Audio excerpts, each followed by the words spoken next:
হচ্ছে আল্লাহ পাকের একটি অর্ডার। তো এই অর্ডার একটি হুকুম, যার কোনো আকার নাই, এইটারে আল্লাহ শাস্তি কেমনে দেবে? এই শাস্তি আপনি এই দুনিয়ায় বুঝতে পারবেন।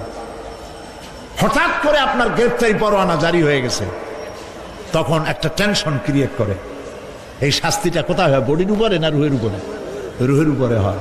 ঘুমায় আছেন, স্বপ্নে দেখতেছেন বাঘে তাড়াইতেছে, বউ কাছে শোয়া, পুলিশে তাড়াইতেছে, বাঘে তাড়াইতেছে, সাপে তাড়াইতেছে, ঘেমে ভয়, আপনি ভয়তে ঘেমে হার্টবিট এত বাড়ছে, ঘুমের থেকে জেগে বউরে ধমকাচ্ছেন যে আমারে বাঘে তাড়াইলো, তুমি একেবারে নাক ডেকে জন্মের মতো ঘুমাইতেছ। বউ তো টেরই পায় নাই, ঠিক কিনা? এই যে বাঘে তাড়াইলো, পুলিশে তাড়াইলো, সাপে তাড়াইলো, ঘুমের মধ্যে কষ্টে ঘাম বেরিয়ে গেল, এই শাস্তিটা কিছুর উপরে হইল? রুহের উপরে। এটা আল্লাহ দেখাই দিলেন, মরার পরে এর থেকে মারাত্মক কঠিন শাস্তি রুহের উপরে হবে। তারপরে বডি বানানো হবে জাহান্নামে দেওয়ার জন্য। এগুলির ব্যাপারে আমি আলোচনা করেছিলাম চট্টগ্রামে বছর সূরা নাবার তাফসীর করেছিলাম। সূরা নাবা, আম্মা ইয়াতাসাআলুন, 5 দিন তাফসীর করেছি। 31 জন হিন্দু খ্রিস্টান মুসলমান হয়ে গেছে এবার চট্টগ্রামে। নবী করিম সাল্লাল্লাহু আলাইহি ওয়াসাল্লাম বলেছেন, কেউ যদি দুনিয়ায় বেঁচে থাকা অবস্থায় কিয়ামতের দৃশ্য দেখতে চায়, সেজন্য সূরা নাবা, সূরা আত-তাকবীর, সূরা নাজিআত, সূরা আল-ইনফিতার, এই সূরাগুলি যেন পড়ে, তাহলে দুনিয়ায় জীবিত থাকা অবস্থায় কিয়ামতের দৃশ্য দেখতে পারবে। ঈমানদার ব্যক্তি, যে ব্যক্তি মরার সময় মুখে উচ্চারণ করতে পেরেছে লা ইলাহা ইল্লাল্লাহু মুহাম্মাদুর রাসূলুল্লাহ, জোরে সরে পড়েন লা ইলাহা ইল্লাল্লাহ, লা ইলাহা ইল্লাল্লাহ, লা ইলাহা ইল্লাল্লাহ, লা ইলাহা ইল্লাল্লাহু মুহাম্মাদুর রাসূলুল্লাহ। কালেমা পড়ে মারা গেল। এরপরে কবরের ভিতরে মুনকার নাকির ফেরেশতা এসে হাজির হয়ে যাবে, প্রশ্ন করবে মান রব্বুকা। ঈমানদার ব্যক্তি বলবে রব্বি আল্লাহ। বলেন রব্বি আল্লাহ। আমার রব কে? আল্লাহ না, আল্লাহ। মোহব্বতের সাথে বলেন আল্লাহ। কেউ যদি হৃদয়ের গভীর কন্দর থেকে, কলিজার মধ্য দিয়ে, মনের মণিকোটা থেকে একবার যদি গভীর রাত্রে জেগে একবার যদি বলে আল্লাহ, আল্লাহ পাক 70 বার সাড়া দিয়ে জিজ্ঞেস করেন, বান্দা কি চাও বলো, আমি হাজির। কি মজার নাম আল্লাহ! এর থেকে মজার নাম পৃথিবীতে নাই। এই মজা বেশি পাবেন তাহাজ্জুদের সময়। সুবহানাল্লাহ বলেন। রাত জাগতে শিখুন, তাহাজ্জুদের নামাজের অভ্যাস করুন। সমস্ত নবীদের উপরে তাহাজ্জুদ পড়া বাধ্যতামূলক ছিল। গভীর রাত্রে সব ঘুমানো, আপনি জাগুন, উজু করুন, একটা রুমের মধ্যে একা চলে যান, দরজা বন্ধ করে দিন, তারপরে 6 রাকাত 8 রাকাত নামাজ পড়ে কান ধরিয়ে আল্লাহর কাছে বলতে থাকেন, আল্লাহ, আমি এই সমাজের একজন নগণ্য মানুষ, তুমি দয়া করে আমারে কত টাকা দিছো, পয়সা দিছো, আমার মতো বিদ্যা জানাওয়ালা লোকেরা রিক্সা চালায়, অফিসে চাকরি করে, খাইয়া বউরেও ভালো কাপড় দিতে পারে না, তুমি আমারে কই থেকে কই নিয়ে আসছো বাবু, তার আমি শুধু নাফরমানি করছি, গুনাহ করছি, মিথ্যা কথা বলছি, আল্লাহ তুমি আমারে মাফ করো। গভীর রাত্রে গুনগুন করে নিজের কানে ধরে অপরাধ স্বীকার করে কাঁদতে থাকেন আর ডাকতে থাকেন, ইয়া আল্লাহু ইয়া রহমানু ইয়া রহিমু ইয়া হাইয়ু ইয়া কাইয়ুম। পড়েন, ইয়া আল্লাহু ইয়া রহমানু ইয়া রহিমু ইয়া হাইয়ু ইয়া কাইয়ুম, ইয়া আল্লাহু ইয়া রহমানু ইয়া রহিমু ইয়া হাইয়ু ইয়া কাইয়ুম। চোখের পানি ফেলে। নবীজি বলেছেন, আল্লাহর ভয়েতে গুনাহ করেছিল সেই লজ্জা করে, আল্লাহর ভয়েতে, জাহান্নামের ভয়েতে মানুষ যখন কান্দে, চোখের পানি নাকের অর্ধেক আসতে না আসতে আল্লাহ পাক তারে মাফ করে দেন। আল্লাহ পাক। মা, বাচ্চা যদি কান্দে মা সইতে পারে বলেন? মায়ের চাইতে আল্লাহর মহব্বত কম না বেশি? মহব্বতকে আল্লাহ পাক 100 ভাগ করেছেন, 1 ভাগ সারা বিশ্বের মাঝে ছড়িয়ে দিয়েছেন, আর 99 ভাগ আল্লাহ তার নিজের মধ্যে রাখছেন। 1টা ভাগ ছেড়ে দিলেন পৃথিবীতে, সেই ভাগের থেকে যেটুকুন মুরগি পেল, মুরগি তার বাচ্চা ঠেকাবার জন্য চিলের সাথে লড়াই করে, শেয়ালের সাথে লড়াই করে, গরু হাতির সাথে লড়াই করে, মানুষ তার সন্তানকে বাঁচাবার জন্য জীবনটাও দিয়ে দেয়। 1টা ভাগের যতটুকুন পেলাম, সেই মহব্বত যদি আমার এত তীব্র হয় স্ত্রীর জন্য, সন্তানের জন্য, তাহলে 99টা ভাগ মহব্বত যে আল্লাহর কাছে বান্দার জন্য, তার দয়া কত বেশি। এই জন্য কবরের ভিতরে প্রশ্ন হবে, কে তোমার রব? মুমিন ব্যক্তি বলবে রব্বি আল্লাহ, আমার রব আল্লাহ। ওয়ামা দীনুকা, তোমার দিন কি? বলবে দীনুনাল ইসলাম। ওয়ামান নবিয়ুকা, তোমার নবীকে? ওই লোক বলবে নবিয়ুনা মুহাম্মাদুর রাসূলুল্লাহ সাল্লাল্লাহু আলাইহি ওয়াসাল্লাম।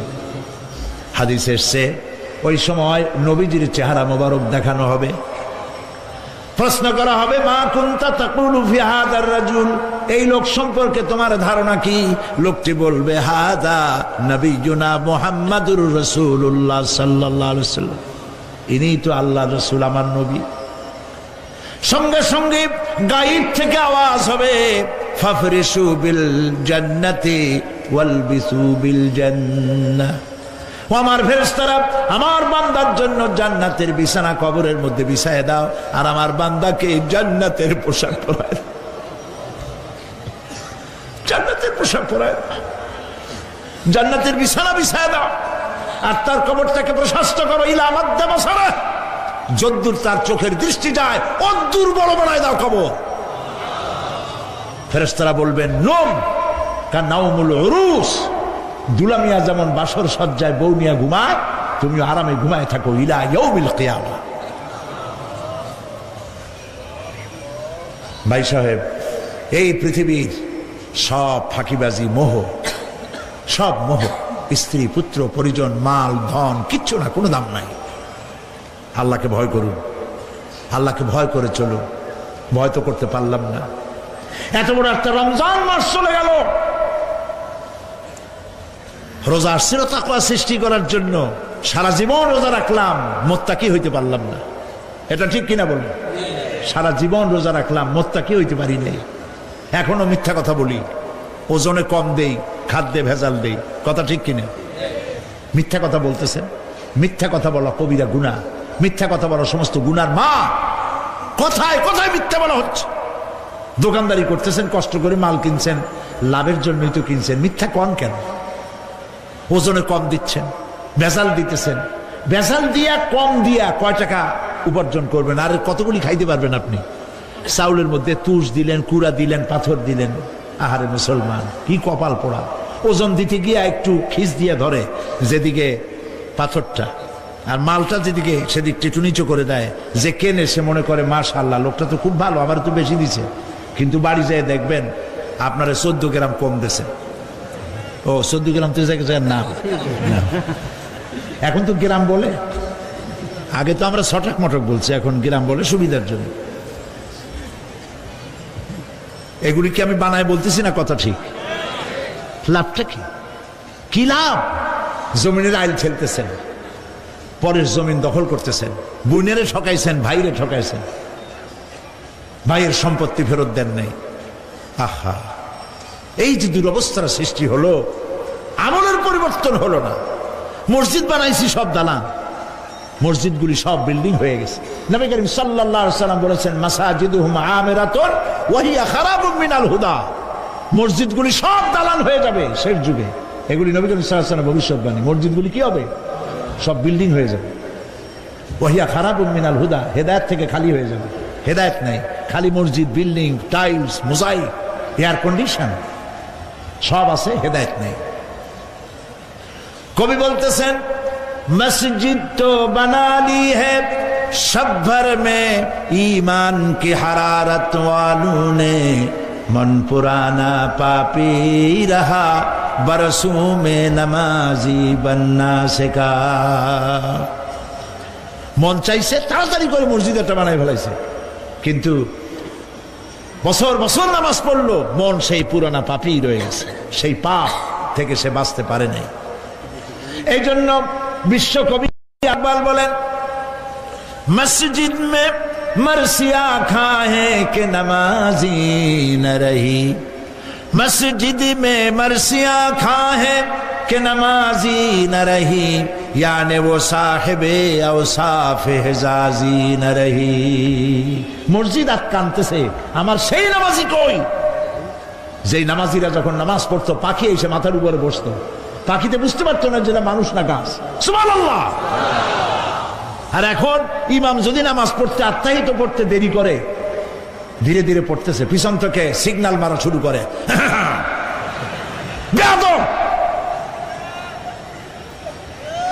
ইমাম যদি নামাজের মধ্যে, ইমামকে কখনো গলায় কাশি দিয়ে আপনি ডিকটেট করতে পারবেন না, বেয়াদবি, নামাজ নষ্ট হয়ে যাবে।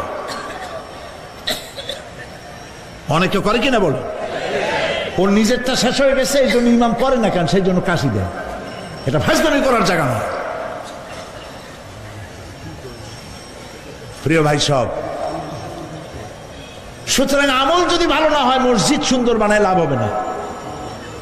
আমল যদি ভালো না হয় সুন্দর জামা টুপি পরে কোনো লাভ হবে না। শরীরে হয়েছে ক্যান্সার আর মাথায় মাখতেছে লক্ষ্মী বিলাসের তেল, লাভ আছে? বলেন লাভ আছে? কোনো লাভ নাই। আমল পরিবর্তন, মিথ্যা ছাড়তে হবে, মিথ্যা ছাড়তে হবে। ওয়াদা করতে পারবেন যে মিথ্যা আর বলবো না? পারবেন? ওজনে কম দেব না, ওয়াদা করতে পারবেন? জমিনের আইল ঠেলবো না, পরের হক নষ্ট করবো না, অহংকার করবো না, পারবেন? তাহলে জান্নাতের রাস্তা ক্লিয়ার হবে, নইলে ক্লিয়ার হবে না। ওয়াদা করি, বলেন ইয়া আল্লাহ।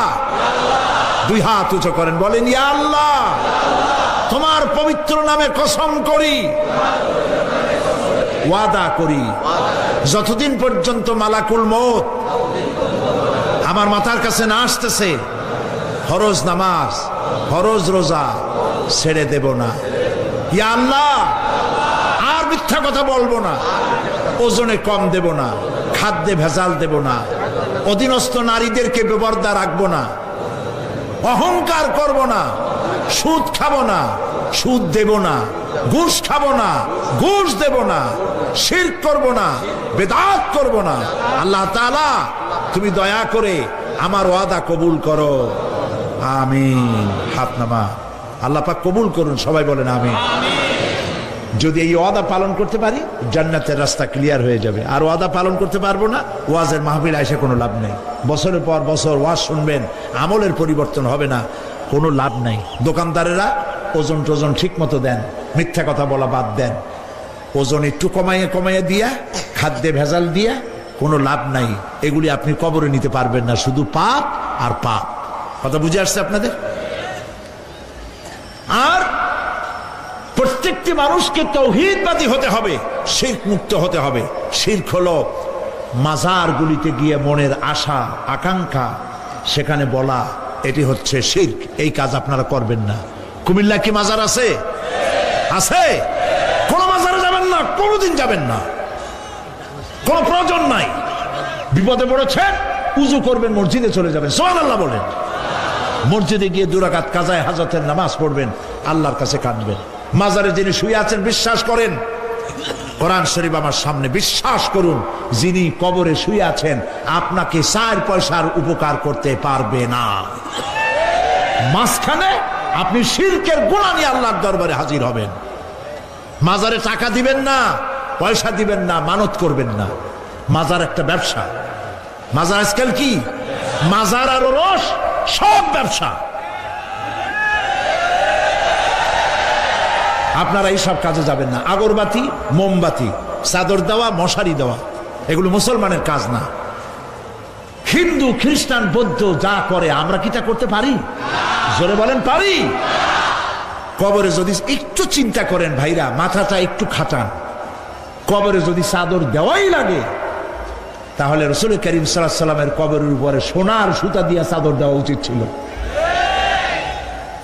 তুলার সুতা না, সোনার সুতা। আর ওই রকমের দেওয়ার সিস্টেম হলে উম্মতেরা সোনার সুতা না, নিজের বুক নিজে ভাইয়া কলিজা পার করে রাসূলুল্লাহর কবরের উপর দিয়ে দিত। নবীর পরে সম্মান সাহাবায়ে কেরাম, সাহাবায়ে কেরামদের কবরের উপরে চাদর নাই, আগরবাতি নাই, মোমবাতি নাই, গোলাপ পানি নাই, গম্বুজ নাই।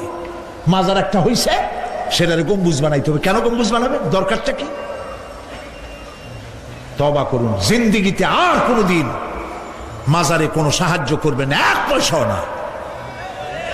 টাকা পয়সা দিবেন, টাকা পয়সা দিবেন, এতিমকে দিবেন, ভিক্ষুককে দিবেন, বিধবাকে দিবেন। পরীক্ষা দিতে পারে না, ফি দিতে পারে না, পরীক্ষা দিতে পারছে না, ওরে দেন। বাড়িতে চাল নাই, পানি পড়ে, ওরে দেন। অন্ধ মানুষকে দেন, লুলাকে দেন, এতিমখানায় দেন, মাদ্রাসায় দেন, টিউবওয়েল বানায় দেন যেখানে পানি নেই।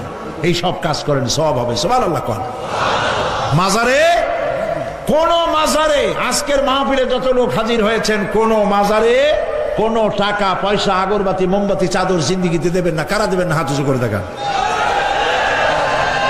আলহামদুলিল্লাহ, হাত নামা, হাত নামা। আমি গতকাল এখানে বলেছি, কুমিল্লার ডিসি সাহেবকে আমি গত রাত্রে তার সঙ্গে আমি কথা বলেছি, তিনি একমত হয়েছেন।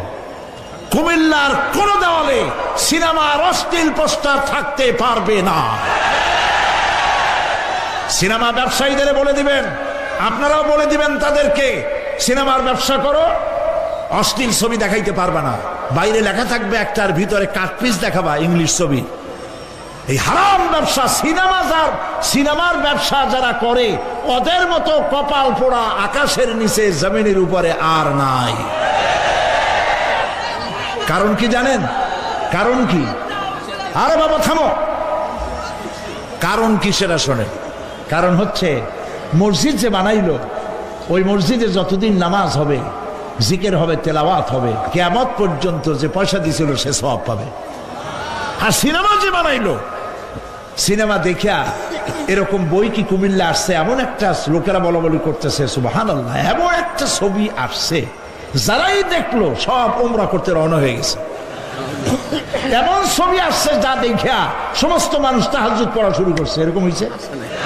যত ছবি আসলো, ছবি দেখলো, পরের মেয়ে কেমনে হাইজ্যাক করবে, কেমনে ব্রিফকেসের মধ্যে বন্দুক, রাইফেল, গুলি ভাঙ্গে চুরে থুইয়া 10 তলার গ্লাস ভাঙ্গা লাভ দিয়ে পড়িয়া, খালের মধ্যে পড়িয়া, নদীর মধ্যে দিয়ে ফুরিয়ে উঠিয়া, পাহাড়ের উপর দিয়ে পরের মেয়ে নিয়ে দৌড় দিল। এই সব সন্ত্রাসী, ডাকাত, জেনাকার, বদমাশ তৈরি করা হয়। ঠিক না বলো? এই সিনেমা যারা বানাইছো, কান খুলে শোনো, এই সিনেমা যারা দেখতে আসলো, জোহরের নামাজ গেল, মাগরিবের নামাজ গেল, আসর গেল, এশার নামাজও গেল, ঠিক কিনা? এতগুলো নামাজ গেল, আর তারপরে চরিত্র নষ্ট করলো। চরিত্র নষ্ট করে ফেন্সিডিল খাইলো, এরপরে চুরি করলো, ডাকাতি করলো, সন্ত্রাস করলো, জেনা করলো। বেটা তুই মর, যে সিনেমা বানাইছো মর, মরে দেখবি কিয়ামত পর্যন্ত এই সিনেমা দেখে যত লোকের চরিত্র নষ্ট হয়েছে, সমস্ত পাপ মাথায় নিয়ে কিয়ামতে আল্লাহর দরবারে দাঁড়াতে হবে। সুতরাং সিনেমার ব্যবসায়ীরা কানে ধরে সিনেমায় ঝাঁচা মেরে দূর করে দাও। যদি মুসলমান হও, মুসলমানের যদি জন্ম দিয়ে থাকে, সিনেমার ব্যবসা বাদ দিয়ে দাও। আল্লাহ রহম করুক, বলেন আমি। কপাল পোড়া না হইলে সিনেমার ব্যবসা, এত ব্যবসা থুইয়া তুমি মানুষের চরিত্র ধ্বংস করার জন্য ব্যবসা করতেছ। এরপরে আকাশ সংস্কৃতি, কে যাবে? আকাশ সংস্কৃতি ডিশ এন্টিনার মাধ্যমে, সাইবার ক্যাফে এগুলি বানায়া রাস্তার মোড়ে মোড়ে দোকান করে, কম্পিউটারের ভেতরে, ক্যাসেটের ভিতরে, ইন্টারনেট ইত্যাদির মধ্য দিয়ে অশ্লীল ছবি প্রদর্শিত হচ্ছে রাস্তার মোড়ে মোড়ে। উঠতি বয়সের যুবক যুবতী মেয়েগুলি নষ্ট হয়ে যাচ্ছে। নাউজুবিল্লাহ বলে। এগুলি জনগণকে ঐক্যবদ্ধ হতে হবে, এগুলির বিরুদ্ধে মোকাবেলা করতে হবে। সরকারকে এগিয়ে আসতে হবে অশ্লীলতা বন্ধ করার জন্য। কারণ আল্লাহ পাক বলেছেন, প্রকাশ্য এবং গোপনীয় সব রকমের অশ্লীলতা আল্লাহ পাক হারাম করে দিয়েছেন। অশ্লীল কোনো কাজ করা যাবে না। প্রিয় ভাই সব, আমরা যদি আমাদের আমলকে গঠন করতে পারি, কিয়ামতের দিন নাজাত পাবো। আমল যদি গঠন করতে না পারি তাহলে কিয়ামতের দিন বাঁচার কোনো উপায় নাই। প্রিয় ভাইয়েরা, এই জন্য আল্লাহ রাব্বুল আলামিন কোরআনে কারীমের মধ্যে বলেছেন, আল্লাযী খালাকাল মাউতা ওয়াল হায়াতা লিয়াবলুয়াকুম আইয়ুকুম আহসানু আমালা। আমি পরীক্ষার জন্য এই জীবন দিয়েছি, তোমাদেরকে পরীক্ষা হবে। এই পরীক্ষা, জীবন আর মৃত্যু দুটি জিনিস দিয়েছি পরীক্ষা করার জন্য। এই পরীক্ষার জন্য তোমরা পাস করতে পারো। পরীক্ষা আসছে, এখন প্রশ্নপত্র সব ফাঁস করে দেওয়া হয়েছে। প্রশ্নগুলি সঠিকভাবে আদায় করুন, প্রশ্নগুলি পড়ুন এবং জীবনটাকে সেইভাবে গড়ুন। নামাজটা সহি করে আদায় করুন।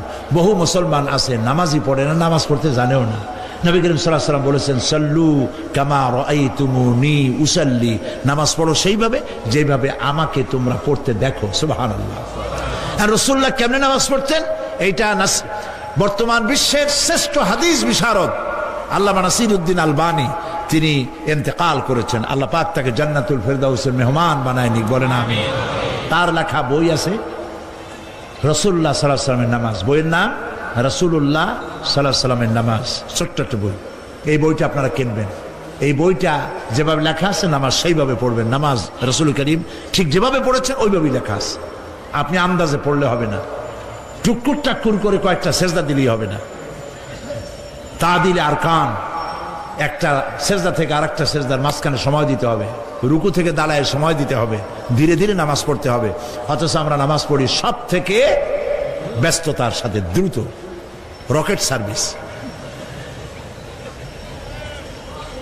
কোরআন শরীফের ভিতরে নামাজের গুরুত্ব সর্বাধিক দেওয়া হয়েছে। নামাজের কথা কয়বার বলা হয়েছে? 82 বার। 82 বার আল্লাহ পাক বলেছেন নামাজ আদায় করো, 82 বার বলেছেন। আর নবীজি বলেছেন, লা দীনা লিমান লা সালাতা লাহু, যার কাছে নামাজ নাই তার কাছে দিন বলে কোনো জিনিস নাই। মান তারাকা সালাতান মুতাআম্মিদান ফাকাদ কাফারা, ইচ্ছে করে যে ব্যক্তি নামাজ ছেড়ে দিল কাফের হয়ে গেল, বলেন নাউজুবিল্লাহ। কিয়ামতের দিন, বুখারী শরীফের হাদিস, আল্লাহ পাকের নবী বলেছেন কিয়ামতের দিন সর্বপ্রথম আল্লাহ জিজ্ঞেস করবেন, বান্দা নামাজ পড়ছো কিনা। প্রথম প্রশ্ন কি বলেন? প্রথম প্রশ্ন কি? যার নামাজ কবুল তার সমস্ত নেক আমল মঞ্জুর, যার নামাজ কবুল হবে না কোনোটাই মঞ্জুর হবে না। কথা বুঝতে পেরেছেন? নামাজ সঠিকভাবে আদায় করতে হবে। নবী করিম সাল্লাল্লাহু আলাইহি সাল্লাম ইন্তেকালের 5 দিন আগে থেকে জ্বর আক্রান্ত হলেন, রোগাক্রান্ত হলেন, জ্বরে আর মাথার যন্ত্রণায় অস্থির হয়ে যেতে লাগলেন। বেহুশ হন, আবার হুশ হন। যেদিন তিনি ইন্তেকাল করবেন তার আগের দিনেও তিনি জোহরের নামাজ পড়ার জন্য সাহাবীদের কাঁধের উপরে ভর দিয়ে নামাজ পড়তে গেছেন। পা উঁচু করে নিতে পারেন নাই, পা টেনে টেনে নিয়েছেন। তিনি সেখানে খুতবা দিলেন, বললেন, ও আমার উম্মতেরা, এই পৃথিবীতে আল্লাহ রাব্বুল আলামিন তার এক বান্দাকে পৃথিবীর সব জাগতিক সম্পদ দিতে চেয়েছিলেন, কিন্তু সেই বান্দা সব জাগতিক সম্পদকে উপেক্ষা করে আল্লাহর সঙ্গে দিদার করা বেশি পছন্দ করেছেন। কেউ কিছুই বুঝলো না। হযরত আবু বকর রাদিয়াল্লাহু তাআলা আনহু খুব কাঁদতে লাগলেন। তিনি বুঝতে পেরেছেন যে এই পৃথিবীতে সমস্ত সম্পদ দিতে চেয়েছিলেন আল্লাহ যাকে, তার নাম বিশ্বনবী। তিনি সবগুলি উপেক্ষা করে আল্লাহর সঙ্গে দিদার করা বেশি পছন্দ করেছেন। আমরা অতি তাড়াতাড়ি নবীজি থেকে নবীর এতিম হয়ে যাব। পরের দিন ইশার নামাজে রক্ত হলো, আজান হয়ে গেল, মসজিদে মুসল্লিরা ভরে গেছে, সাহাবায়ে কেরাম সব এসে গেছেন। হুজুরের জন্য বহুক্ষণ অপেক্ষা করার পর হযরতে আবু বকর রাদিয়াল্লাহু তাআলা আনহু তিনি ইমামতির জায়গায় দাঁড়ায় গেছেন। নবীজি বেহুশ অবস্থায় ছিলেন ঘরের মধ্যে। হুশ আসার পর তিনি হযরত আয়েশাকে বললেন, আয়েশা, মসজিদে নববীতে এখন কি হতেছে? তিনি বললেন, নামাজ হচ্ছে।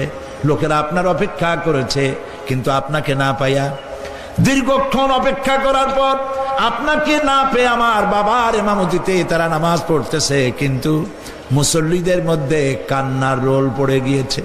তাদের ধারণা হয়েছে নবীজির জায়নামাজে যখন হযরত আবু বকর দাঁড়ায় গেছে, নবীজির পিছনে নামাজ পড়া আর আমাদের কিসমতে হবে না।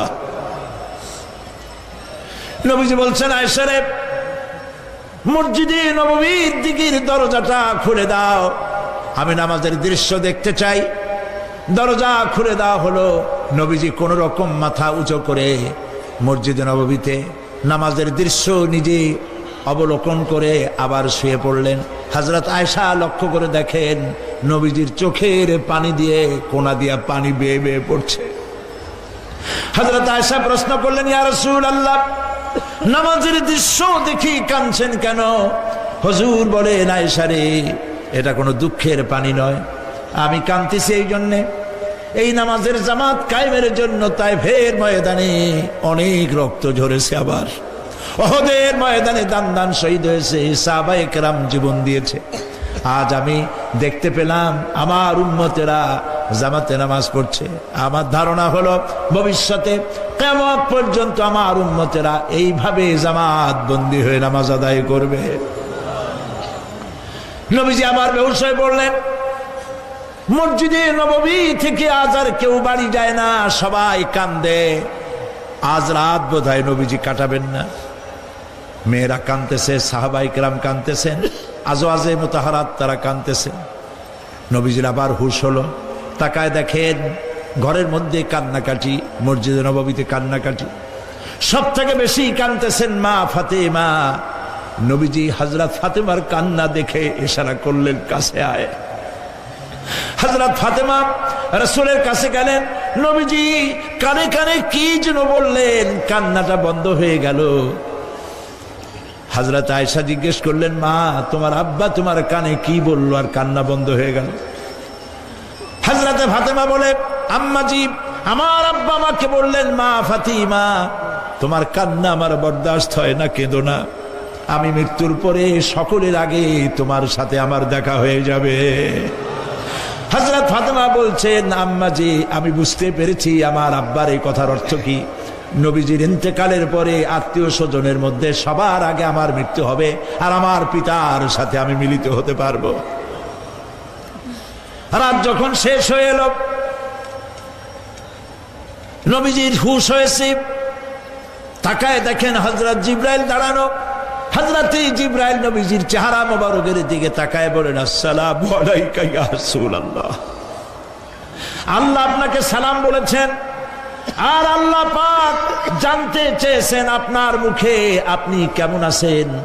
আল্লাহ জানেন আপনার অবস্থা কি, তারপরেও আপনার মুখে শুনতে চেয়েছেন আপনি কেমন আছেন। নবীজি বলছেন, জিবরাইল, বড় কষ্টে আছি, বড়ই যন্ত্রণা, বড়ই কষ্ট। হযরতে জিবরাইল বলছেন, ইয়া রাসূলুল্লাহ, আজকে এক নতুন ফেরেশতা আমি সাথে করে নিয়ে এসেছি। এই ফেরেশতা পৃথিবীর কোন নবী অথবা কোন মানুষের কাছে যাওয়ার জন্য অনুমতি চায় না। আজ আপনার কাছে অনুমতি ভিক্ষা চায় কাছে আসার জন্য।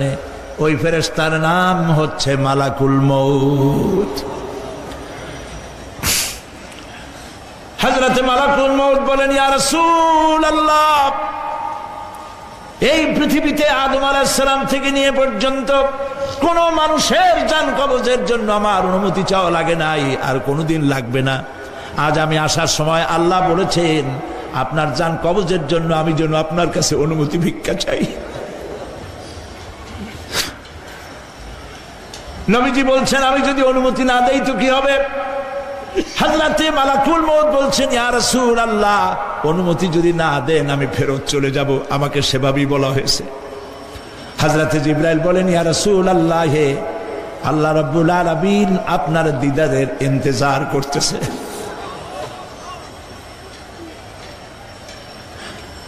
নবীজি বলছেন, মালাকুল মউত, তুমি জান কবজের কাজ শুরু করো। মালাকুল মউত যখন কাছে এসেছে, রাসূল জিজ্ঞেস করলেন, আয়েশা, ঘরে যে কয়েক টুকরা স্বর্ণ ছিল সেগুলোর কি অবস্থা? ছোট ছোট 6 টুকরা স্বর্ণ ছিল। হযরত আয়েশা বলছেন, হুজুর, আমি এগুলো রেখে দিছি। হুজুর বলছেন না, রাখতে পারবে না, আমার ইন্তেকালের আগে খয়রাত করে দাও। মুহাম্মদ সাল্লাল্লাহু আলাইহি ওয়াসাল্লাম আল্লাহর কাছে অবস্থায় উঠবে না যে তার ঘরের ভিতরে সোনা ছিল, দিয়ে দাও, খয়রাত করে দিয়ে দাও। হযরতে মালাকুল মউত রাসূলের জান কবজ শুরু করে দিলেন। রাসূলুল্লাহ জীবনের শেষ কথা বললেন, আসসালাত আসসালাত ওয়া মা মালাকাত আইমানুকুম। আমার উম্মতেরা বিদায় লগ্নে বলে গেলাম, নামাজ নামাজ নামাজ ছেড়ে দিও না।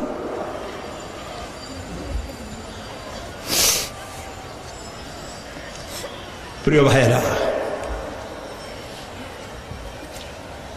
নবী করিম সাল্লাল্লাহু আলাইহি ওয়াসাল্লাম জীবনের শেষ কথা বলে গেছেন নামাজ।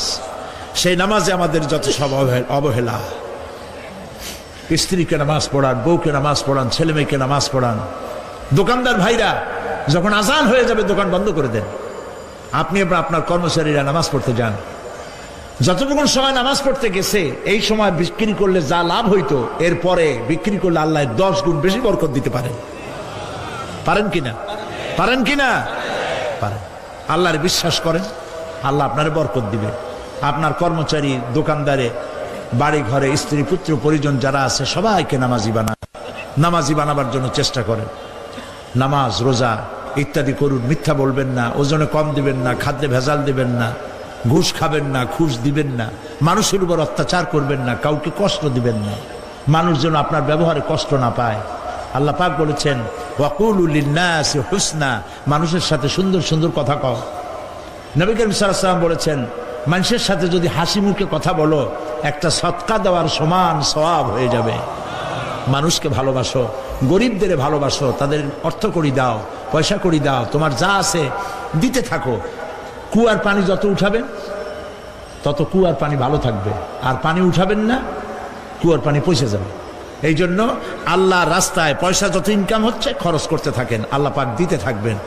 আল্লাহ পাক বলেছেন যে সদকার মালকে আল্লাহ বৃদ্ধি করে দেন, আর দান সদকা যারা করে না, যাকাত দেয় না, তাদের মালকে আল্লাহ ধ্বংস করে দেন, হালাক করে দেন। এগুলোর দাম নাই, অশান্তি বাড়বে। বউ কথা শুনবে না, সন্তানাদি কথা শুনবে না, মামলা মোকদ্দমা, অশান্তি আর অশান্তি। আর আল্লাহর পথে থাকুন, আল্লাহ শান্তি বাড়ায় দেবেন। আমরা বলি আমিন। প্রিয় ভাই সব, আমি কিছু আলোচনা আজকে আল্লাহ পাক যা করাইছেন এগুলি যেন আল্লাহ আমারে আমল করার তৌফিক দেন। আমি মাঝে মধ্যে ভয় পাই, একদিন তো এই খবর নিশ্চয়ই হবে যে সাইদি বিদায় হয়ে গেছে। সেদিন খালি হাতে যেন আল্লাহর কাছে না যাই, আমি যেন আসামি না হই যে আমি যা বলছি মানুষকে 40 বছর একটানা যা বললাম আমি নিজে আমল করতে পারি নাই। এরকম ভিক্ষুক যেন আমি না হই, আমি যা মানুষকে বলেছি আমি যেন তা আমল করতে পারি। আমি আপনাদের কাছে দোয়া চাই। আমরা কেউ বাঁচবো না, এই যে দেখা হলো আবার দেখা নাও হইতে পারে। সেই জন্য আমরা আমাদের জীবনকে যেন তৈরি করি। আপনারা কোরআন শরীফ পড়ুন, দিন শিখুন, ঈমান শিখুন, ভালো থাকুন, ভালো হয়ে চলুন। এখন মোনাজাত হবে, দাঁড়ানো ভাইরা বসে।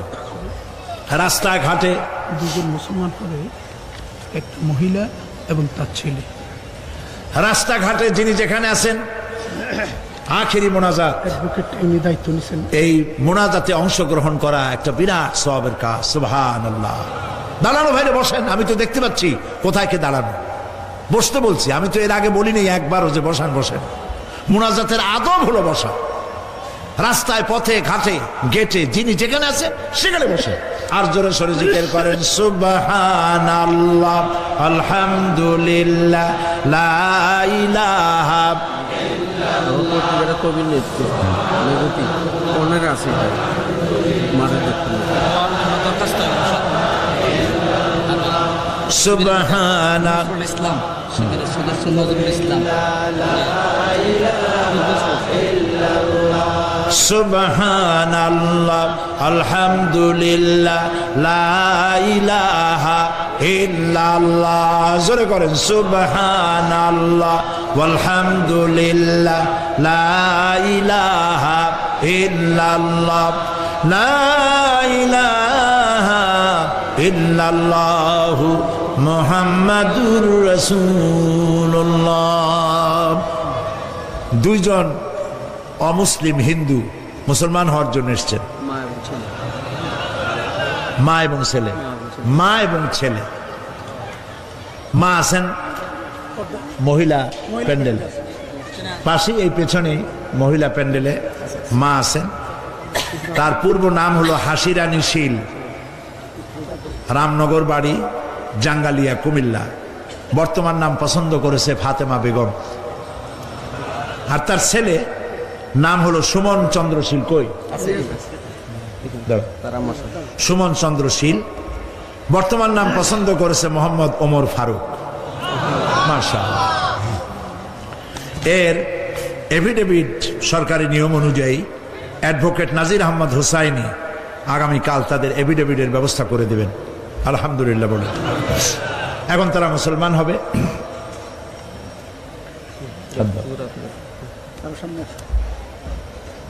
যে বোন আমাদের মুসলমান হচ্ছেন হাসি রানী, বর্তমান নাম ফাতেমা বেগম, আমরা এখানে যা পড়তেছি আপনি তাই উচ্চারণ করবেন। তুমি জোরে জোরে বলবা। আপনারা সবাই বলেন লা ইলাহা ইল্লাল্লাহু মুহাম্মাদুর রাসূলুল্লাহ। আল্লাহ ছাড়া কোনো ইলাহা নাই, মাবুদ নাই, মুহাম্মদ সাল্লাল্লাহু আলাইহি ওয়াসাল্লাম আল্লাহ প্রেরিত রাসূল। আশহাদু আন লা ইলাহা ইল্লাল্লাহু ওয়াহদাহু লা শারীকা লাহু ওয়া আশহাদু আন্না মুহাম্মাদান আবদুহু ওয়া রাসূলুহু। আমি সাক্ষ্য দিচ্ছি আল্লাহ ছাড়া কোনো ইলাহা নাই, কোনো মাবুদ নাই, কোনো উপাস্য নাই। তিনি এক, তিনি একক, তার কোনো অংশীদার নাই। আমি আরো সাক্ষ্য দিচ্ছি মুহাম্মদ সাল্লাল্লাহু আলাইহি ওয়াসাল্লাম আল্লাহ প্রেরিত রাসূল এবং তারই বান্দা। সবাইকে সালাম দাও। আসসালামু আলাইকুম। আপনারা সালামের জবাব দেন। আল্লাহর এই বান্দা মাত্র কয়েক মুহূর্তে আগে ছিল মুশরিক, আর এখন আমাদের তাওহীদি ভাই। আমাদের কি হয়ে গেছে? ভাই। আমাদের সকলের আমলনামায় গুনাহ আছে, এই যুবকের আমলনামায় এখন কোনো গুনাহ নাই। নিষ্পাপ, মাসুম, বেগুনাহ। আল্লাহ তার প্রতি রহম করুক, আমরা বলি আমিন। ইসলাম কবুল কর স্বেচ্ছায় সজ্ঞানে ইসলাম কবুল করার কারণে এই বিশাল লাখো জনতার পক্ষ থেকে আমি তাকে আলিঙ্গন করছি।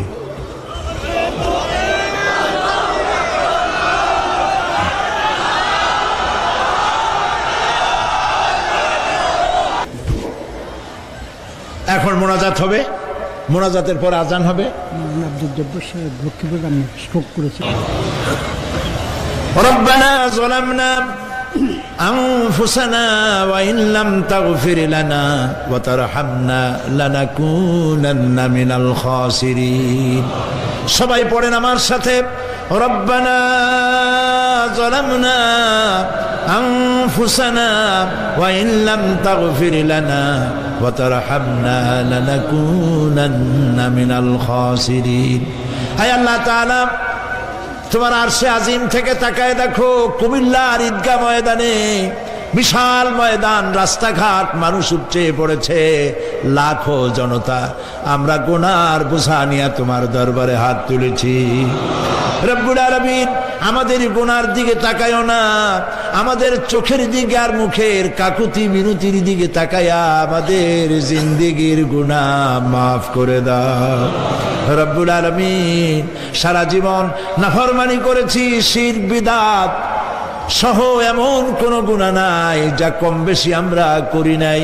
আল্লাহ তাআলা দয়া করে আমাদের জীবনের গুনাহ মাফ করে দাও। আয় আল্লাহ তাআলা, আমাদের মধ্য থেকে যাদের আব্বাজান দুনিয়া থেকে বিদায় হয়ে গেছে, আমাদেরকে কত কষ্ট করে তারা মানুষ করেছিলেন, আজকে তারা দুনিয়ায় নাই। আল্লাহ তাআলা, বিদেশে যদি আত্মীয় স্বজন চলে যায়, মাসে মাসে অথবা প্রতিদিন টেলিফোনে খবরও পাওয়া যায়, আমাদের মা বাপ দুনিয়া থেকে বিদায় হয়ে গেছে, বছরের পর বছর, যুগের পরে যুগ, কি অবস্থায় আছে কোনো খবর জানি না। রব্বুল আলামিন আমাদের গর্ভধারিণী জনম দুঃখিনী মা নিজে না খেয়ে আমাদেরকে খাওয়াইছেন, গর্ভে রেখে কষ্ট করেছেন, ডেলিভারি করতে কষ্ট করেছেন, 2.5 বছর বুকের দুধ খাওয়াইয়া মানুষ করেছেন। আমাদের মা বাপ যাদের দুনিয়া থেকে বিদায় হয়ে গেল, আল্লাহ কবরটাকে জান্নাতের টুকরা বানায়া দাও। রব্বির হামহুমা কামা রব্বায়ানি সগীরা। সবাই পড়েন রব্বির হামহুমা কামা রব্বায়ানি সগীরা। আয় আল্লাহ তাআলা, সারা পৃথিবীতে আজ মুসলমানদের বড়ই দুর্দিন, মুসলমানদের পক্ষে কথা বলার লোক আজ আর নাই। আল্লাহ তাআলা কাশ্মীরের মুসলমানেরা কষ্ট পেতেছে, তাদেরকে পাখির মতো গুলি করে হত্যা করা হচ্ছে। প্যালেস্টাইনি মুসলমানদেরকে অভিশপ্ত ইহুদিরা মারতেছে। আল্লাহ তাআলা, বাগদাদে যে ইরাকে অনেক নবীর মাজার আছে, মাহবুবে সুবহানি, কুতুবে রব্বানি, শেখ মহিউদ্দিন আব্দুল কাদের জিলানী রহমতুল্লাহ আলাইহি যে মাটিতে শুয়ে আছেন, মুসলমানের দেশ। আয় আল্লাহ তাআলা, কাফেরেরা সব ঐক্যবদ্ধ হয়েছে, মুসলমান দেশগুলি শেষ করে দেবে। আল্লাহ তোমার কাছে সাহায্য চাই। চেচনিয়া, বসনিয়া, প্যালেস্টাইন, কাশ্মীর সহ দুনিয়ায় যত জায়গায় মুসলমানেরা বিপদে আছে, আল্লাহ তুমি নিজে সাহায্য করো। রব্বুল আলামিন, আমরা মুসলমান, আমরা গুনাহ করেছি, সাহায্য চাবার মতো যোগ্যতা হারায় ফেলেছি। আল্লাহ আমরা স্বীকার করি আমরা গুনাহগার। আয় আল্লাহ, আমরা 1000 বার স্বীকার করি, নত শিরে স্বীকার করি আমরা গুনাহগার। কিন্তু একটা ভালো পরিচয় আমাদের আছে, সেই পরিচয়টা হলো আমরা তোমার হাবিবের উম্মত। আয় আল্লাহ তাআলা, তোমার হাবিবের সাদকায় আল্লাহ তুমি দুনিয়ার মুসলমানদের দিকে রহমতের নজরে তাকাও। আল্লাহ আমাদের জীবনের গুনাহ মাফ করে দাও। আল্লাহ মুসলমানদেরকে তুমি সাহায্য করো। রব্বুল আলামিন, কিয়ামতের দিন যেদিন পায়ের নিচে হবে তামার মতো মাটি, গুনাহগারের মাথার চান্দি ফেটে গিয়ে মগজগুলো গলে গলে পড়বে, জিহ্বাটা নাভিস্থল পর্যন্ত ঝুলে পড়বে, ময়দানে সারা পড়বে পানি পানি বলে। আল্লাহ ওই দিনে তোমার হাবিবের হাতের কাউসারের পেয়ালা আমাদের নসিব করে দিও। তোমার হাবিব বলেছেন 3000 বছর ধরে তুমি জাহান্নামের আগুনকে উত্তপ্ত করেছো, রক্ত মাংসের শরীর নিয়ে আমরা আগুনে জ্বলতে পারবো না। আল্লাহ জাহান্নামের আগুন আমাদের জন্য হারাম বানায়া দাও। আল্লাহুম্মা আজিরনা মিনান নার। সবাই পড়েন আল্লাহুম্মা আজিরনা মিনান নার, আল্লাহুম্মা আজিরনা মিনান নার। আয় আল্লাহ তাআলা, আমাদের আকীদা, আমাদের বিশ্বাস হলো এই, আমরা এখন কোথায় বসা তুমি দেখতে পাচ্ছ, আমরা কি বলতেছি তুমি নিশ্চয়ই শুনতে পাচ্ছ। তুমি একটু তাকায় দেখো তো বাবু, এতগুলি হাত তো কোনো পীরের দরবারে ওঠে নাই, কোনো বাজারে গিয়ে ওঠে নাই, কোনো মন্ত্রীর কাছে ওঠে নাই, কোনো প্রেসিডেন্টের কাছে ওঠে নাই। রাজা ধীরাজ, সম্রাটের সম্রাট, বিশাল আকাশের মালিকের কাছে হাত তুলেছি, মালিক খালি হাতে ফেরত দিও না, মালিক খালি হাতে ফেরত দিও না। হে আকাশের মালিক, হে জমিনের মালিক, হে আমাদের রব, আমাদেরকে খালি হাতে ফেরত দিও না বাবু। আল্লাহুম্মা লা তারুদ্দানা খাইবিন, আল্লাহুম্মা লা তারুদ্দানা খাইবিন। আল্লাহ তাআলা একেবারে কিচ্ছু না দিয়া খালি হাতে ফেরত দিও না বাবু। কয়েক সেকেন্ড আমি আপনাদের জন্য ছাড়লাম, মাথা নিচু করুন, চক্ষু বন্ধ করুন, যার যা বলার বলেন, দোয়া কবুল হয়ে যাবে ইনশাআল্লাহ। বলেন, যার যা বলার দরকার মিনতির সাথে, কাকুতি মিনতি করে বলেন।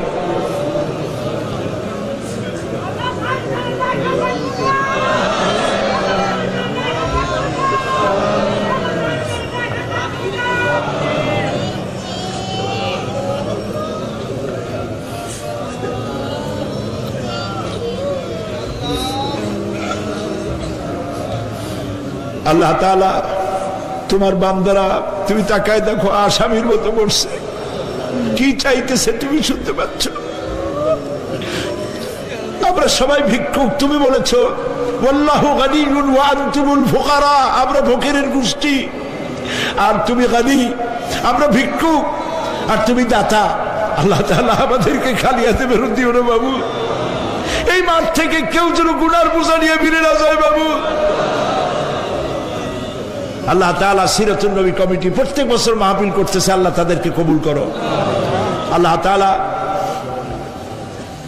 জনাব এম এস চৌধুরী সাহেব বার্ধক্যে পৌঁছে গেছেন, তার স্ত্রীর প্রতি তার প্রতি রহম করো। ওনার সাথে যারা আছে কাজী দিন মোহাম্মদ সাহেব, রব সাহেব সহ যারা আছেন সকলের প্রতি রহম করো। আল্লাহ তাআলা কুমিল্লাকে ইসলামী আন্দোলনের দুর্গ বানায় দাও।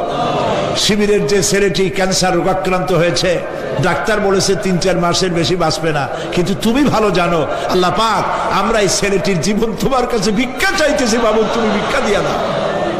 আল্লাহ তাআলা এইভাবে যাদের কিডনি নষ্ট হয়েছে, হার্টের বাল্ব নষ্ট হয়েছে, তুমি মেহেরবানি করে তাদেরকে তা দিয়ে দাও। আল্লাহ প্রত্যেকের প্রতি তুমি রহম করো। আল্লাহ তাআলা আর একটা কথা বলি, তুমি তো সেই মহান সত্তা যার কাছে বেশি চাইলে অসন্তুষ্ট হও না।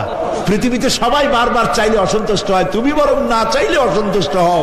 মাবুদ, তুমি দয়া করে আমাদের বিবি বাল বাচ্চা যা দান করেছো সবগুলিকে দিনদার বানাও, নামাজি বানাও, পরেশগার বানায় দাও। আমাদের সন্তানগুলি আমরা হেদায়েত করতে পারবো না, আমাদের স্ত্রীদের আমরা হেদায়েত করতে পারবো না। হেদায়েতের মালিক তো তুমি দয়া করে আমাদের স্ত্রী, আমাদের সন্তানদেরকে হেদায়েত করো, মুত্তাকি বানাও, ইখলাস দাও, তাকওয়া দাও, তোমার ভয় দাও। আল্লাহ তাদেরকে হেদায়েত নসিব করে দাও। রব্বানা تقبل منا إنك أنت السميع العليم وتب علينا إنك أنت التواب الرحيم। আয় আল্লাহ তাআলা, আমাদের দেশের সেনাবাহিনী, আমার দেশের বিডিআর, আমার দেশের পুলিশ বাহিনী, তাদেরকে দিন দাও, ঈমান দাও, চরিত্র দাও, ভালো রাখো। আল্লাহ তাদের উপরে তোমার রহমত নাজিল করো। রিকশাওয়ালা, ঠেলাওয়ালা, কুলি মজুর, কষ্ট করে যারা রুজি কামাই করে, আল্লাহ তাদের রুজিতে বরকত দিয়ে দাও। سبحان ربك رب العزة عما يصفون وسلام على المرسلين والحمد لله رب العالمين।